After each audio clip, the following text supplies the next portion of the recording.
Hi everyone, welcome to Balu IQ online classes. ఈ వీడియోలో మనం డిస్కస్ అయ్యే టాపిక్ ఏంటంటే ఏపీఎస్సి డివైఈఓ నోటిఫికేషన్ అనేది రిలీజ్ చేసిందనమాట 38 పోస్టులతోని.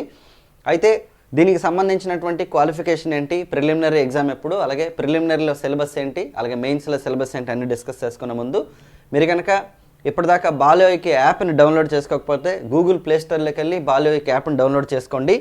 మీకు ఏపీ డివైఈఓకి సంబంధించినటువంటి ప్రిలిమినరీ కోర్స్ అనేది లాంచ్ అయిందండి ఈరోజును. అంటే ఇందులో ఏంటంటే general studies and mental ability ఉంది మనకి. సో దీన్ని 6 months వ్యాలిడిటీతో 750 రూపీస్కి అనమాట మీకు కోర్స్ అనేది లాంచ్ చేయడం జరిగింది. ఇందులో మీకు history, polity, geography, economy, physics, chemistry, biology, science and technology, current affairs, mental ability ఇవన్నీ కూడా మీకు అందుబాటులో ఉన్నాయి. ఒకసారి మీరు కోర్స్ చూడండి, మీకు నచ్చితే మీరు తీసుకోండి.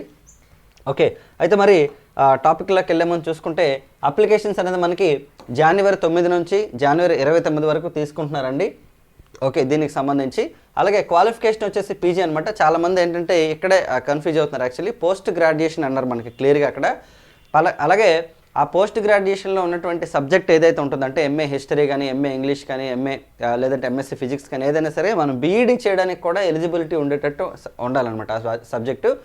అంటే మనకి బీఈడీలో ఏ సబ్జెక్ట్స్ అయితే బీఈడీ చేయడానికి ఎలిజిబిలిటీ ఉన్నాయో ఆ సబ్జెక్టులతో పోస్ట్ గ్రాడ్యుయేషన్ ఉండాలి. అంటే పీజీ ఉంటే చాలు, సింపుల్గా చెప్పాలంటే పోస్ట్ గ్రాడ్యుయేషన్ ఉండాలి.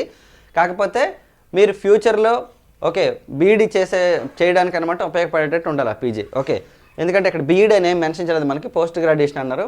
నెక్స్ట్ మరి పోస్టుల సంఖ్య ఎంత అంటే 38 ఉన్నాయండి మనకి. దాదాపు 17 సంవత్సరాల తర్వాత ఇచ్చారంటే ఈ నోటిఫికేషను. మరి అలాగే ఏజ్ లిమిట్ వచ్చేసి 42 ఇచ్చారు ఇక్కడ. ఓకే, అలాగే మరి దాంతోపాటు ఏంటంటే ఎక్స్టెన్షన్ ఉంటుందన్నమాట మనకి. ఎవరైతే ఏజ్ రిలాక్సేషన్ ఎవరెవరికైతే ఉంటుందో వాళ్ళందరికీ కూడా మళ్ళీ ఏజ్ రిలాక్సేషన్ సపరేట్గా ఉంది. ఇది ఓపెన్ కేటగిరీకి 42 ఇచ్చారనమాట. అలాగే నెక్స్ట్ ప్రిలిమినరీ ఎగ్జామ్ డేట్ కూడా మెన్షన్ చేశారండి మనకి. ఎప్పుడంటే April 13, 2024 అనమాట. Okay, April 13, 2024. అయితే ఇందులో చాలామంది ఏంటంటే ప్రిలిమ్స్కి మెయిన్స్కి ఒకటే అనుకుంటున్నారు. యాక్చువల్లీ మనకేంటంటే పర్స్పెక్టివ్ ఎడ్యుకేషన్, సైకాలజీ ఇవన్నీ కూడా మనకి మెయిన్స్లో ఉన్నాయి తప్పించి ప్రిలిమినరీలో ఎలాంటివి లేవన్నమాట. Preliminary only pure general studies and mental ability అన్నారండి. ప్యూర్లీ మనకి అది మాత్రం ఇచ్చారనమాట, ఇంకేమి ఇవ్వలేదు. సో అంటే general studies and mental ability అనమాట. అలాగే మెయిన్స్ తర్వాత మళ్ళీ మనకి సిపిటి కూడా అక్కడ మెన్షన్ చేశారనమాట. అంటే ఆ కంప్యూటర్ ప్రొఫిషియన్సీ టెస్ట్ కూడా మనకి మెన్షన్ చేయడం జరిగిందండి. సో మరి ఈ సబ్జెక్టులన్నింటితో కలిపి మీకు డీటెయిల్డ్గా కోర్స్ అయితే లాంచ్ అయింది. మీకు ఆ కోర్స్ చూసుకోవచ్చు. మీరు బాలు ఐక్యూ యాప్ డౌన్లోడ్ చేసుకోండి. కింద డిస్క్రిప్షన్ లింక్ ఇస్తాను, ఆ లింక్ ద్వారా కూడా మీరు యాప్ డౌన్లోడ్ చేసుకోవచ్చు. కోర్స్ లింక్ కూడా ఇస్తాను, మీరు డైరెక్ట్గా మీరు పర్చేస్ చేసుకోవచ్చు. ఓకే, మరి ఇక్కడ చూస్తే చూడండి, ఇక్కడ general studies mental ability 150 questions అండి, 150 minutes and 150 marks. So each క్వశ్చన్కి అనమాట 1/3 నెగిటివ్ ఉంటుంది. మరి అలాగే ప్రిలిమినరీలో చూడండి ఇక్కడ 1/3 నెగిటివ్ ఉంటుందని చెప్పారు. ఇక్కడ ఒకసారి చూస్తే కరెంట్ అఫైర్స్ అన్నారు ఇక్కడ. Major current events and issues మనకి సేమ్ అనమాట. International current affairs, national current affairs and state current affairs. Next general science and application development and information technology అన్నాడు మనకి. అంటే జనరల్ సైన్స్తో పాటు ఫిజిక్స్, కెమిస్ట్రీ, బయాలజీతో పాటు science and technology and recent అంటే current అఫైర్స్లో మీకు cover అయిపోతాయి సైన్స్ అండ్ టెక్నాలజీ. ఇప్పుడు example Chandrayaan, లేదంటే మనకి ఆదిత్య L1 ప్రయోగంకి సంబంధించి కానీ, లేదంటే మనకి డిఫెన్స్కి సంబంధించి ఏమైనా సరే ఉంటే అవన్నీ కూడా మీకు కరెంట్ అఫైర్స్లో భాగంగా కవర్ అయిపోతాయి science and technology. Next history of India అండి. Emphasis will be broad on general understanding of the subject in social, economic, culture and political aspects with focus of AP and Indian national movement అన్నాడు. Special ఏంటంటే national మూవ్మెంట్కి ఎక్కువ ప్రాధాన్యత ఇచ్చారనమాట. ఇందులో AP and ఇండియాలో అంటే భారతదేశంలో పోర్చుగీస్ వాళ్ళ ఎంట్రీ నుంచి, ఇన్ఫ్యాక్ట్ తీసుకుంటే ఆంధ్రప్రదేశ్లో కూడా యూరోపియన్స్ ఎంట్రీ నుంచి మనం చదువుకుంటూ వెళ్ళాలన్నమాట most of the times. So దానికి సంబంధించి ప్యారలల్గా చదువుకోవచ్చు. ఆంధ్రాలో వందే మాతరం ఉద్యమం ఎలా జరిగింది, ఆ టైంలో ఉన్న కల్చర్ ఏంటి, స్వదేశీ బంధన్ సమితిని ఎవరు ఏర్పాటు చేశారు, అలాగే ఏపీకి సంబంధించి, అలాగే ఇండియాకి సంబంధించిన నేషనల్ మూవ్మెంట్ ఇచ్చారు అక్కడ మనకి. అలాగే జాగ్రఫీ అండి, Indian geography and AP geography ఇచ్చారు. అలాగే పాలిటీ అండి, ఇండియన్ పాలిటీ అండ్ గవర్నెన్స్ అనమాట, పబ్లిక్ పాలసీస్ అన్నీ ఇచ్చారు మనకి అక్కడ, చాలా ఇంపార్టెంట్. నెక్స్ట్ తీసుకుంటే ఇండియన్ ఎకానమీ అండ్ ప్లానింగ్ అండి. ప్రణాళికలు అనమాట. మెయిన్లీ మనకి ఏంటంటే ప్రణాళికలు ఇచ్చారండి. 1950 నుంచి 2014 వరకు ప్రణాళికలు ఉన్నాయి. ఇప్పుడు వచ్చేసి మనకి నీతి ఆయోగ్ వచ్చింది. ఇండియన్ ఎకానమీలో టోటల్ అనమాట జీడిపి మనకంటే నేషనల్ ఇన్కమ్ టాపిక్ కానీ, లేదంటే మనకి నీతి ఆయోగ్ కానీ, ప్రణాళికలు కానీ, నెక్స్ట్ ఎల్పిజి రిఫార్మ్స్ కానీ, లేదంటే బడ్జెట్ కానీ, లేదంటే మానిటరీ పాలసీ కానీ, ఓకే, అలాగే ఇన్ఫ్లేషను, పావర్టీ, అన్ఎంప్లాయ్మెంట్, సెన్సస్, ఈ టాపిక్స్ అన్నీ కూడా మనకి ఇండియన్ ఎకానమీలో మెన్షన్ చేస్తారనమాట.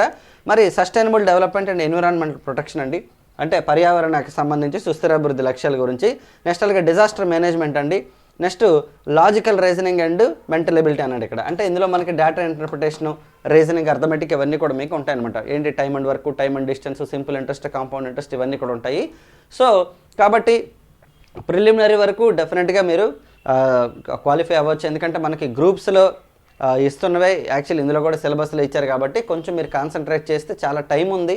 ఇవాళ ఇంకా డిసెంబర్ 23, ఓకే, మనకి ఏప్రిల్ 13 అంటే ఆల్మోస్ట్ మీకు 3.5 months టైం ఉందన్నమాట. ఇది ఒక 10 days, అదొక 10 days తీసుకుంటే మనకి 20 days, 3 months 20 days టైం ఉందండి. అరౌండ్ 110 days ఉంది. So you can start your preparation. మెయిన్స్కి కూడా మీరు ఒక నెల రోజుల పాటు ప్రిపేర్ అయ్యి తర్వాత మీరు ప్రిలిమ్స్కి కూడా ప్యారలల్గా చదువుకోవచ్చు. ఎందుకంటే మనకి మెయిన్స్లో ప్రిలిమినరీతో పాటు మెయిన్స్కి కూడా మీరు ప్రిపరేషన్ని స్టార్ట్ చేసుకోవచ్చు అనమాట, మనం ఇందాక అనుకున్నట్టు. అయితే జనరల్ స్టడీస్ అనేది ప్రిలిమినరీలో ఉంది అండ్ మెయిన్స్లో కూడా ఉందన్నమాట. మెయిన్స్లో ఏంటంటే మొత్తం 450 మార్క్స్కి ఇచ్చారండి. ఎడ్యుకేషనల్ 1, ఎడ్యుకేషనల్ 2 అండ్ ఫస్ట్ వచ్చేసి జనరల్ స్టడీస్ అనమాట. సో మీరు దీన్ని ఇలా కంటిన్యూ చేస్తే జిఎస్లో ఎక్కువ స్కోర్ తెచ్చుకోవచ్చు. మరి ఎడ్యుకేషనల్ 1, ఎడ్యుకేషనల్ 2 అనేది మనకి మెయిన్స్లో ఇచ్చాడు కానీ ప్రిలిమినరీలో మనకి ఎక్కడ కూడా మెన్షన్ చేయడం జరగలేదన్నమాట. మరి పోస్టుల విషయానికి వస్తే మొత్తం 38 పోస్టులు ఉన్నాయండి. సో 4 జోన్లో తీసుకుంటే జోన్ 1లో 7, జోన్ 2లో 12, జోన్ 3లో 8, నెక్స్ట్ జోన్ 4లో వచ్చేసి 11 అనమాట. సో ఇదనమాట మనకి ఈ నోటిఫికేషన్కి సంబంధించి. కాబట్టి జనరల్ స్టడీసే కాబట్టి మీరు రెగ్యులర్గా మన యూట్యూబ్ ఛానల్ అయినా సరే ఫాలో అవ్వచ్చు ఫర్ MCQs అండ్ అలాగే మన యాప్లో కోర్స్ అయినా సరే తీసుకోవచ్చు. ఓకే, మీకు అన్నింటికి కూడాను బెనిఫిట్ అయ్యే విధంగా మన యాప్లో అనమాట ఇస్తాం మేము. ఎందుకంటే కరెంట్ అఫైర్స్ అయితే మీకు రెగ్యులర్గా యూట్యూబ్లో ఉంటుంది, మన యాప్లో కూడా మీకు పెట్టడం జరుగుతుంది. లేదు సార్ మాకు టోటల్ సబ్జెక్ట్స్ అవసరం లేదు, ఏదో ఒక పర్టికులర్ సబ్జెక్ట్స్ కావాలనుకుంటే మీరు హిస్టరీ కానీ, పాలిటీ కానీ, జాగ్రఫీ కానీ, ఎకానమీ కానీ మీ ఇష్టం జనరల్ సైన్స్ అయినా తీసుకోవచ్చు, లేదంటే ఓవరాల్ కోర్స్ అయినా సరే తీసుకోవచ్చు, లేదా కరెంట్ అఫైర్స్ అయినా తీసుకోవచ్చు అనమాట. అండ్ నెక్స్ట్ వీడియోస్లో మనం కరెంట్ అఫైర్స్ వీడియోతో మళ్ళీ కలుద్దామండి. ఈరోజు ఈవినింగ్ ఒక వీడియో చేసుకుందాం. Thank you very much all of and wish you all the best.